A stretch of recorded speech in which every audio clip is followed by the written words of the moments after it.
Hello, and welcome to the next episode of the Shane Walsh podcast. So today's episode is something that's very topical at the minute, and it's in relation to something that's been kind of going on for a very long time, and I've kind of talked about it a fair bit, and I've had a few episodes on it, but I think it's sometimes important to kind of top up the level of it. As that element of, is your food actually toxic? So, or are you actually being sold something? Because I think, honestly, I've had enough conversations when I'm out and about with people, and I've had enough watching on Instagram reels that get sent to me in relation to someone walking around the supermarket, pointing at salad dressing, pointing at the one that gets personal, which is about ice cream, and pointing at ingredients, and like they're reading a crime scene report and finally say that what needs to be said. We just need to stop this bullshit. There's people walking around supermarkets making a fortune because they're playing on your vulnerability. They're playing on your vulnerability. They are projecting their own issues with food, or they have seen a gap in the market where pointing at food labels and walking around the supermarket is this new way to spread misinformation. They've seen a way, and fair play to them, they've seen a gap in the market as a way to make a fortune. So this isn't coming from a place of jealousy. It's coming from a place of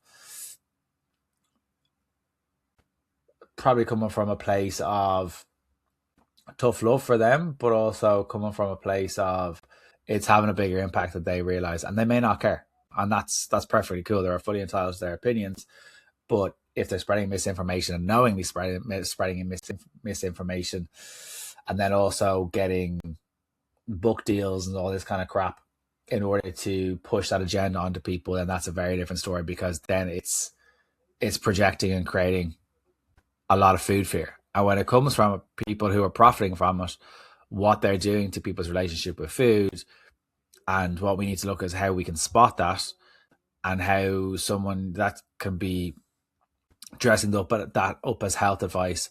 But some of the stuff, like, there's legitimate conversations to be had on some of the stuff. Nutrition science is real. Food quality matters. I get that. But what's happening on social media on your feed right now is not nutrition. It's not nutrition advice. It's not nutrition science. It's a business model. It's all about bottom line, and you're at the bottom of it. It's genuinely making people very unwell. And here's why, because people may not be aware of why. Let me paint you a picture. You're scrolling, or your daughter is scrolling, or your kid is scrolling, and you see someone, good lighting, clear skin, expensive looking kitchen, or they're holding up a food product, they're walking around the supermarket, could be cereal, could be yogurt, could be ice cream, could be a loaf of bread, and they start reading the ingredients. And with every ingredient they don't recognize or they can't pronounce, their face does a thing. A grimace, a slow head shake, maybe a thought of, or a laugh of little disbelief. Can you believe some people are eating this? And I'm doing this podcast while having some artificial sweeteners through the whey protein that I'm drinking. I'm also having some fruit in this because fruit is class, and it's not going to kill me. And I'm also having milk because dairy is okay. So I'm going with what I want. But by the end of this video, I want you to feel two things: vaguely disgusted by whatever they were holding, and vaguely,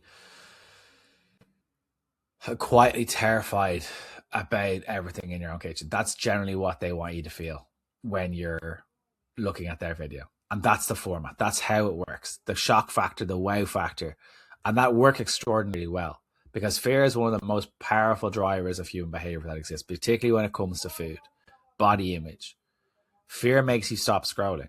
Fear makes you share. Fear makes you go, wait, what do I do instead? And you look for a problem or a solution to something that doesn't even exist. And that's what they're trying to do. They're trying to create a problem that doesn't even exist. And that's the moment. That's the click. That's where the code for their supplement or their meal plan or their course or their ebook lives, just to get your email address or just to get your money. The fear is the funnel that they're trying to funnel you, and you are the customer.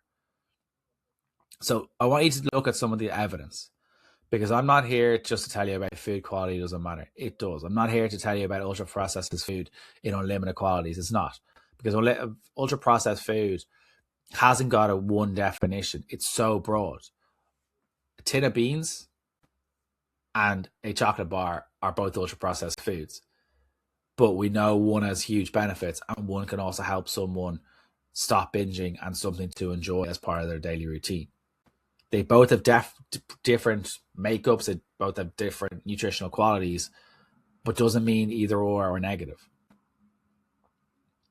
If chocolate's the only thing you eat and it's the only thing you ever eat, and I mean to the point of no vegetables, no nothing, you'll get scurvy.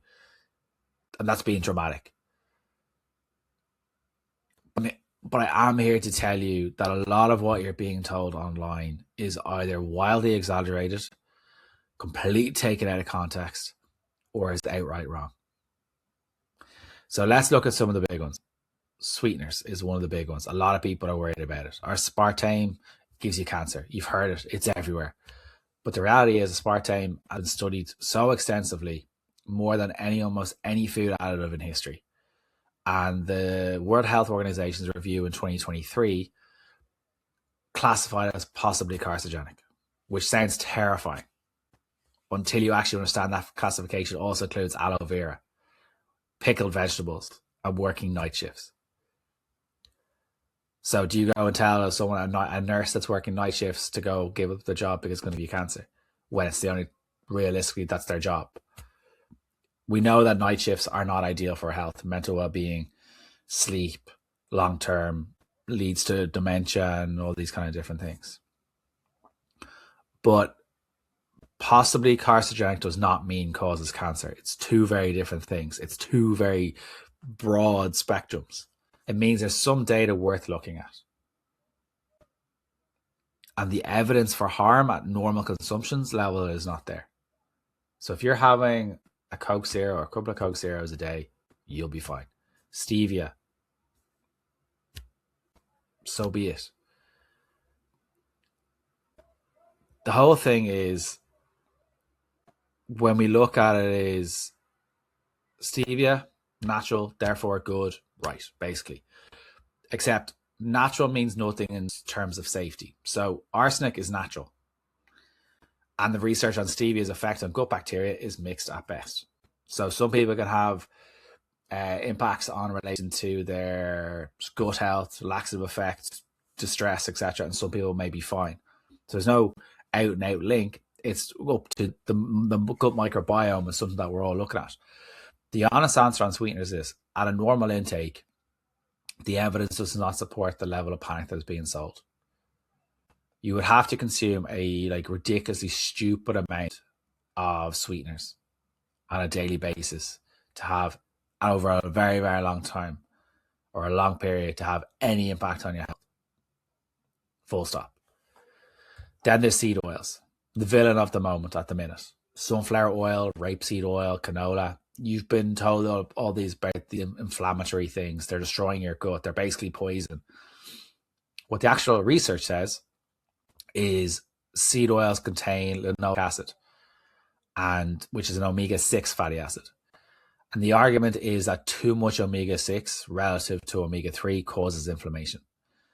And that part is a legitimate nutritional concept. The omega-6 to omega-3 ratio does matter.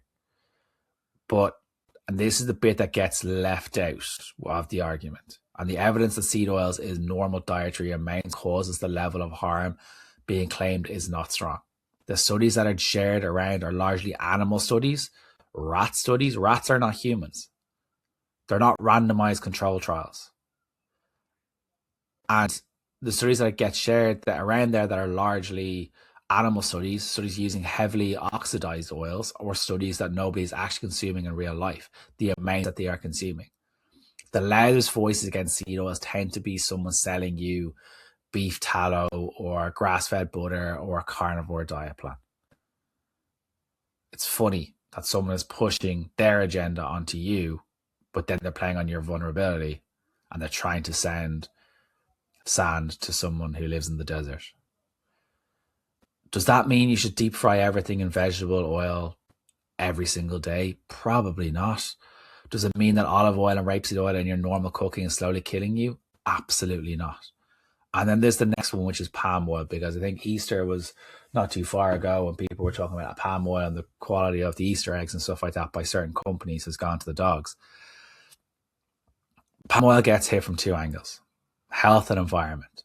And I want to separate those two because they're completely different conversations. Environmentally, there are legitimate and serious concerns about deforestation and palm oil production, 1000%. That is a real issue worth kind of getting aggro about.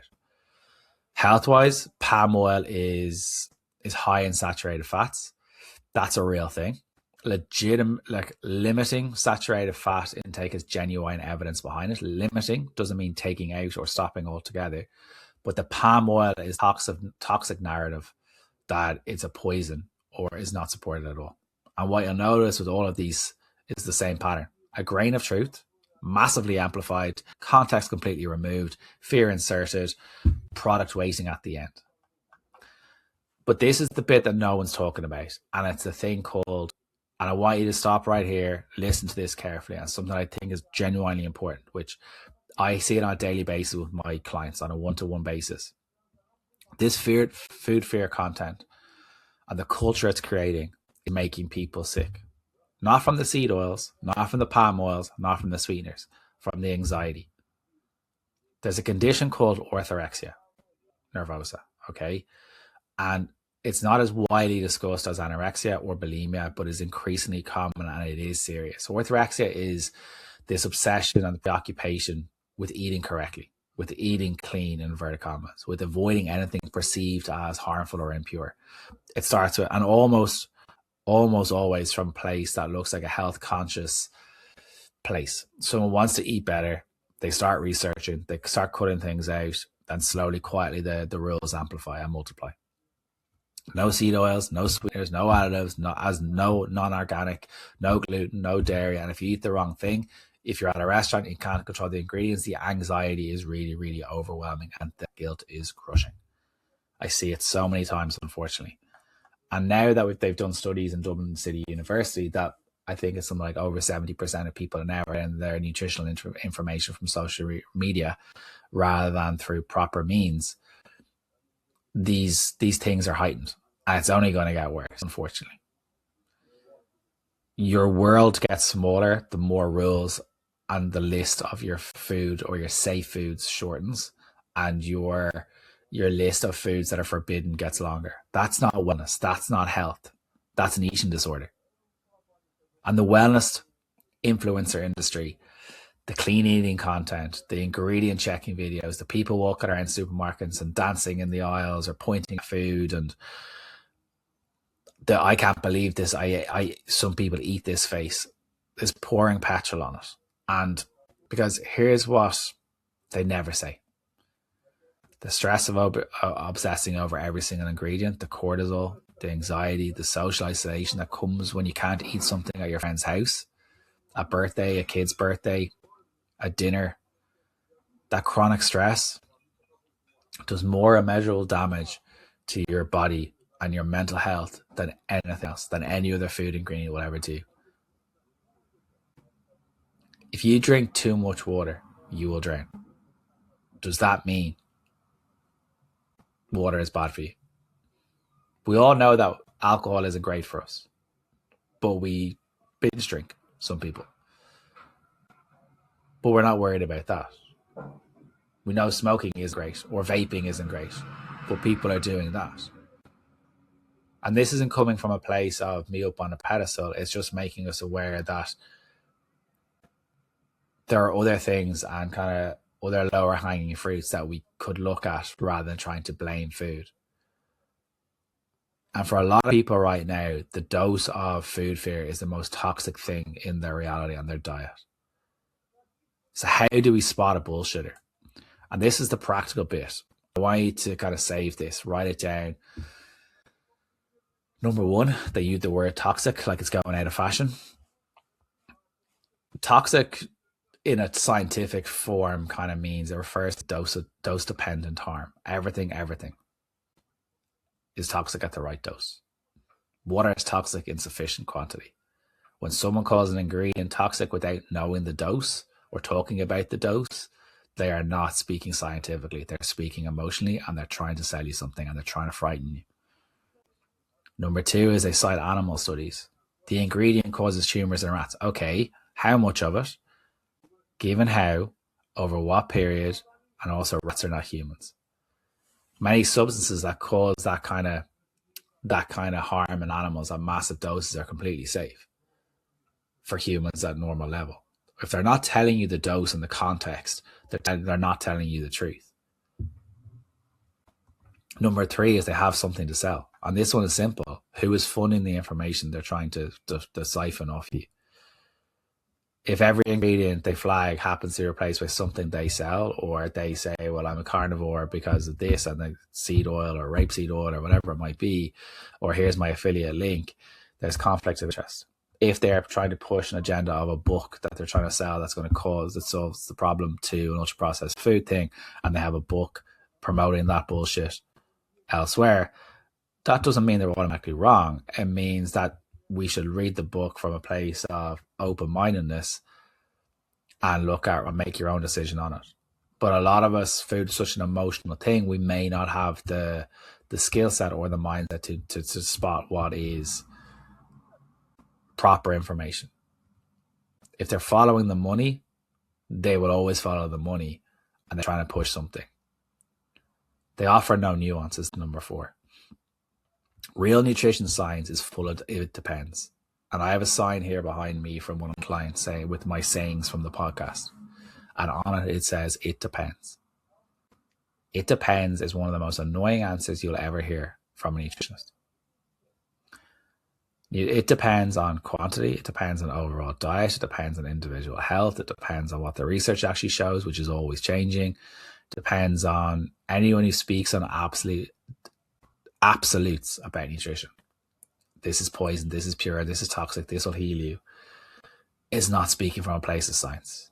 They're speaking from ideology, or they're coming from a sales strategy and they're trying to funnel something to you. They make you feel afraid and stupid at the same time. The format is always, here's a scary thing, and aren't you naive for not knowing this? You're the problem. You are the problem. It's what they're telling you. It's designed to create a specific emotional attachment and cocktail. Fear plus shame plus the desperate relief of being told what to do instead. That feeling, that's manipulation. Real health professionals will help you to feel capable, informed, and calm. Not terrified and dependent on their next video to know whether your breakfast is safe. And what I want to make this land is food matters, context matters. What you eat over time, the context of your whole life absolutely matters. I'm not telling you to eat everything and everything without thinking. What I'm saying is, I'm not telling you that food quality is irrelevant. I'm telling you it's normally somewhere in the middle. I'm telling you that the information ecosystem that's out there you're swimming in right now is not designed to make you healthy. It's designed to take your money. It's designed to make you anxious. Because an anxious person buys things. A panicked person buys things. A person who trusts their body, eats mostly whole foods, don't obsess and lives their actual life. That person isn't a very good customer. It's not a repeatable business model. So be a bad customer. Eat the food. Look at the research. Ask questions. Get curious. Look at a way of eating that suits you. Who funded the studies? Talk to a proper nutritionist or an actual dietitian. Not someone with a ring light and affiliate code. Not someone who's in the supermarket walking around and pointing at the foods. And the next time you watch someone read a yogurt label like it's a suicide note, ask yourself, what the fuck are they selling? Because they're always selling something. They have a book to peddle, they have an agenda to sell, or they have an affiliate code to something.